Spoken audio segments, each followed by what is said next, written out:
ओम शांति।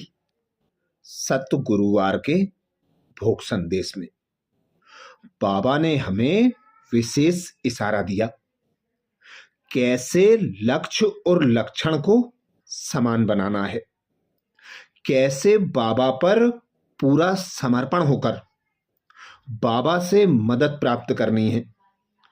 बाबा से मदद प्राप्त करने के लिए इस विशेष संदेश में बाप दादा ने दो विशेष बातें बताई, जिसके लिए ही संदेशी जी कहती हैं, आप सभी का याद प्यार लेते हुए वतन में जब बाबा के पास पहुंची, मैं बाबा की ओर बढ़ रही थी और बाबा हमारी ओर आ रहे थे।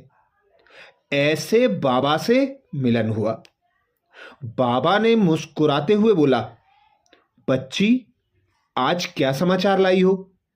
तो मैंने कहा, बाबा आज 4 जोन की समर्पित बहनें इकट्ठी हुई हैं, उन सब की याद लाई हूं। बाबा मुस्कुराया और कहा, समर्पित बहनें आई हैं? बाबा जैसे समर्पित शब्द को अंडरलाइन करके बोल रहे थे।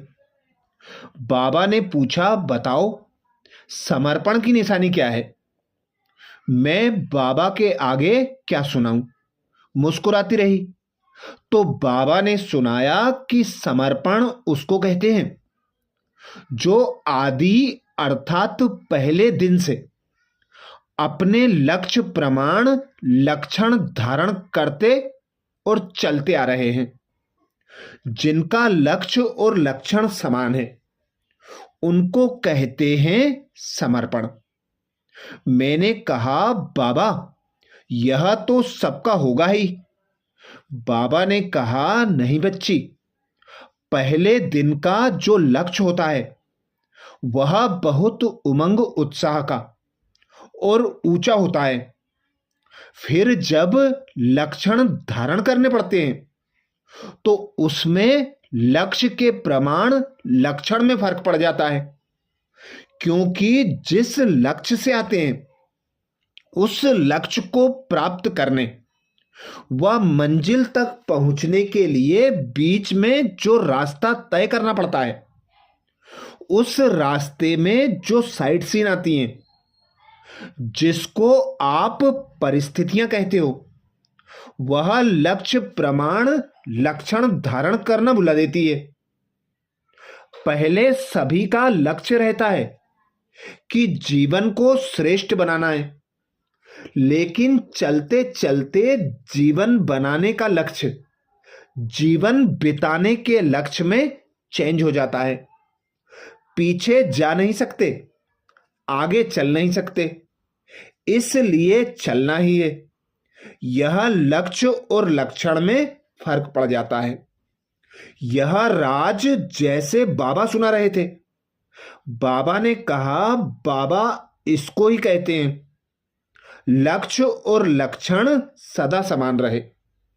जब तक संपूर्ण मंजिल तक पहुंचे तब तक जो लक्ष्य रखा है वही सदा चलता रहे। हम ऐसे ही बाबा की बातें सुनती रहीं। फिर बाबा ने कहा, सभी से पूछना कि सेंटर पर रहने वाली समर्पित बहनें हों या संकल्प बोल कर्म संबंध और संपर्क, इन पांचों में समर्पित हों, अर्पण है या समर्पण है?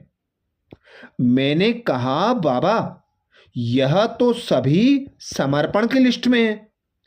तो बाबा ने कहा, सभी ने अपनी जीवन अर्पण तो की है, लेकिन जीवन अर्पण करने के बाद यह 5 बातें अर्पण करना है।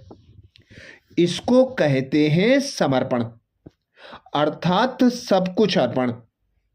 तो अर्पण की लिस्ट में है या समर्पण में है? यह सभी अपने को चेक करें, क्योंकि यहां और तो कोई बुद्धि को काम नहीं है, क्योंकि यहां और तो कोई बुद्धि को काम नहीं है। रिफ्रेशर कोर्स करने आए हैं ना? अभी सिर्फ स्टडी है और चेकिंग का टाइम है। तन मन दोनों से बाबा ने फ्री कर दिया है। ना जिज्ञासु संभालने हैं, ना सेंटर का कोई काम है।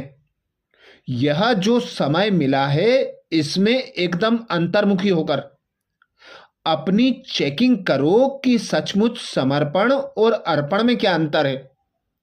मैं अर्पण हूं या समर्पण हूं? समर्पण हूं तो कितने परसेंट, किन किन बातों में समर्पण हूं, उसकी परसेंटेज कितनी है? यह महीन रूप से चेक करेंगे तो चेंज करने का भी उमंग आएगा। इसलिए दूसरा कोई करे उसके पहले स्वयं चेक करना और चेंज करना।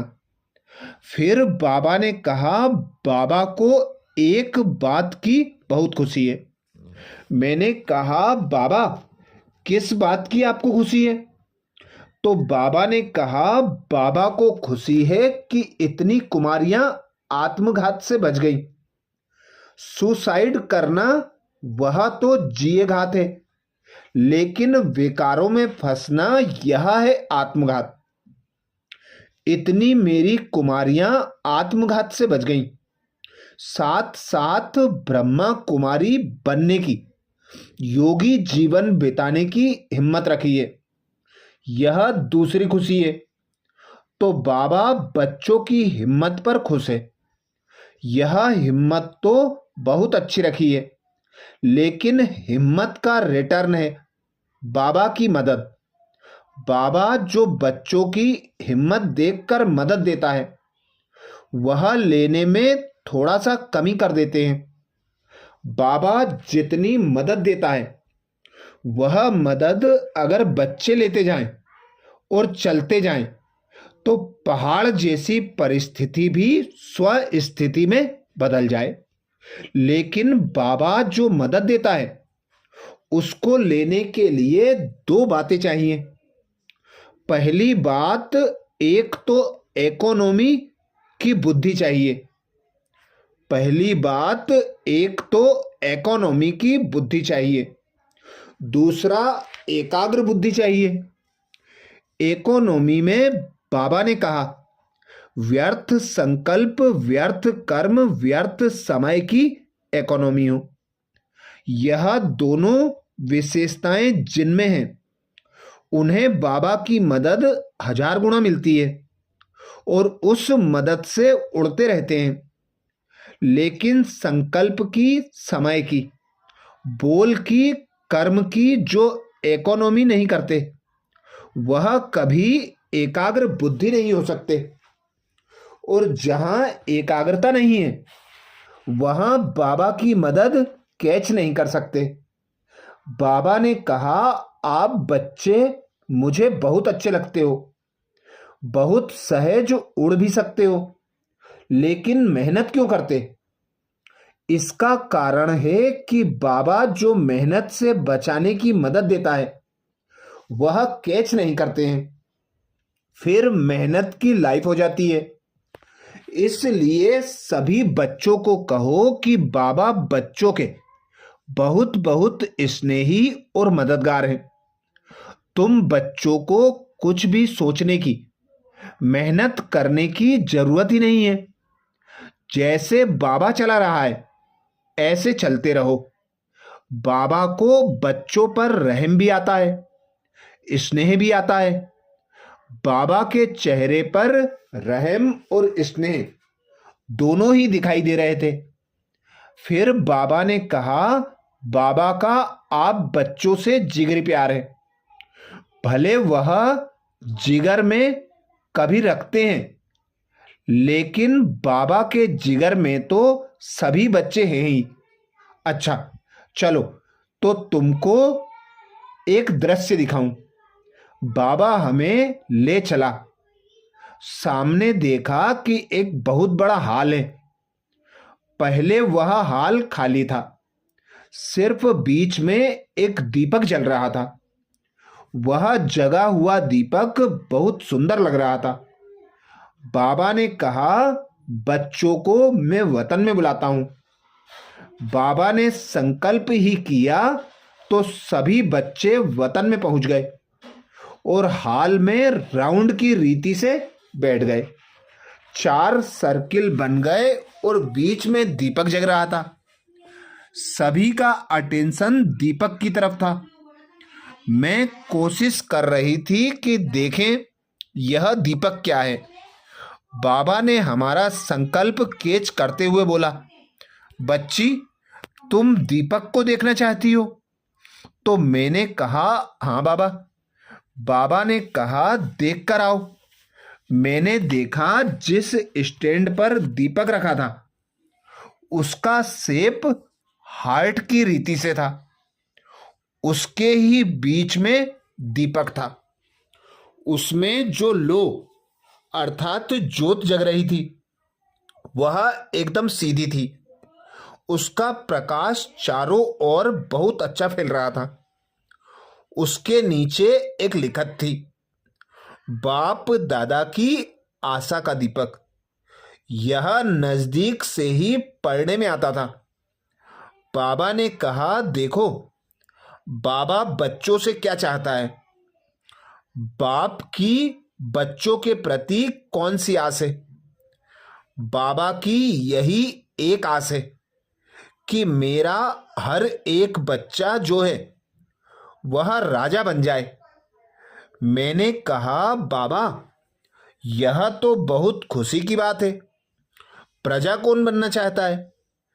बाबा ने कहा, राजा बनने के लिए जैसे इस दीपक का इतना तेज प्रकाश एकाग्र है, ऐसे यह आशा का दीपक सदा एकाग्र जलता रहे। फिर बाबा ने कहा, अच्छा दूसरी एक सीन दिखाता हूं। इतने में क्या हुआ, जैसे यज्ञ करते हैं तो यज्ञ में जौ तिल आदि डालते हैं और उससे बहुत खुशबू आदि निकलती है, आवाज भी होता रहता है। ऐसे ही जो चारों ओर बैठे थे उनकी तरफ से दीपक की जगह पर कुछ पड़ रहा था। हाथ दिख नहीं रहे थे लेकिन चारों तरफ से कुछ आ रहा था। उसमें से कुछ भस्म हो रहा था और कुछ जैसे आधा कच्चा दूर जाकर पड़ता है। ऐसे चारों ओर यह सीन हो गई। मैंने कहा, बाबा इसमें क्या पड़ रहा है? तो बाबा ने कहा कि यह बाबा की एक आस पूर्ण करने का दीपक दिल में जगाते हैं तो सब हद की आशाएं इसमें स्वाहा हो जाती हैं। हद की आशाएं तो अनेक हैं लेकिन बाप की आशा एक है। जब बच्चों के दिल में यही एक आशा रहती है कि बस बाबा की आस पूरा करना है, मुझे राजा बनना ही है, बाबा की एक आस पूर्ण करने से सब आशाएं उसमें स्वाहा हो जाती हैं। राजा प्रजा से कैसे चलता है, कैसे प्रजा के संबंध संपर्क में आता है तथा राजा संस्कार क्या है, इसका अनुभव करो। यह कर्मेंद्रियां भी आपकी प्रजा हैं। ऐसे रहस्य सुनाते हुए बाबा ने कहा, एक एक हद की आशाओं को खत्म करने की कोशिश करेंगे तो आशा तृष्णा ऐसी चीज है जो बढ़ती जाएगी, कम नहीं होगी।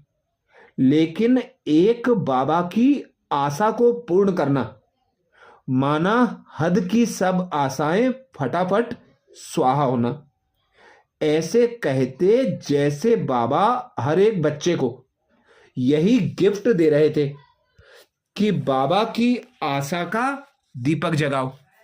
यह गिफ्ट ही सहज पुरुषार्थी बना देगी। ऐसे कहते बाबा ने सभी को बहुत बहुत याद प्यार दी और हम भी वतन में बाबा की याद प्यार लेकर आ गईं। अच्छा, ये विशेष भोग संदेश 20 अगस्त 1990 को लगा था, जिसमें बाबा ने लक्ष्य और लक्षण समान करना ही समर्पित होना है इस रहस्य को समझाया। और कैसे समर्पित होना है, कैसे बाबा की मदद लेना है, उसके लिए विशेष 2 बातें बताई। अच्छा, ऐसे ही और विशेष भोग संदेशों का मनन चिंतन करने के लिए प्लेलिस्ट में जाकर कर सकते हैं। ओम शांति।